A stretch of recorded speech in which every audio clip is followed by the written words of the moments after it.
ഒരാളൊരു സ്വപ്നം കണ്ടു. ഉൽപ്പത്തി പുസ്തകം 37:5 മുതലുള്ള വാക്യങ്ങൾ. നമ്മളെല്ലാവരും കൂടെ കറ്റ കെട്ടുകയായിരുന്നു എന്ന് പറഞ്ഞ കുറച്ച് നെല്ലെടുത്ത് അതിനെ ചുറ്റി ഒരു കറ്റയാക്കി. പക്ഷെ എൻ്റെ കറ്റ ഇങ്ങനെ നിവർന്നു നിന്നു. ഞാനാണെങ്കിൽ പറഞ്ഞേനെ, ഇന്നലത്തെ കാർട്ടൂണിന്റെ ചിത്രം കണ്ടത് തലേ കയറി. എന്താണ് പറഞ്ഞേനെ? ടോം ആൻഡ് ജെറി തലേ കയറി തന്നെ. നിങ്ങൾ ആരെങ്കിലും എൻ്റെ കൂടെ ഉണ്ടോ? കാർട്ടൂൺ സിനിമ പോലെ ഇരിക്കും. കണ്ടോ, നെല്ലുകളെല്ലാം കൂടെ കറ്റ എങ്ങനെ എഴുന്നേറ്റ് വെക്കുന്നു, ബാക്കി കറ്റ എല്ലാം സെല്യൂട്ട് ചെയ്യുന്നു. എനിക്ക് കുനിയാൻ വയ്യ, തല കുനിയുന്നു. നിങ്ങൾ എൻ്റെ കൂടെ ഉണ്ടോ?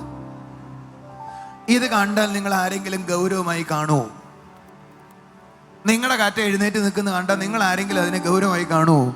പക്ഷേ ഇസ്രായേലിന്റെ സമ്പദ് വ്യവസ്ഥയെ നിയന്ത്രിക്കാനുള്ള രാജാവ് ആ സ്വപ്നത്തിൽ നിന്ന് എഴുന്നേറ്റ്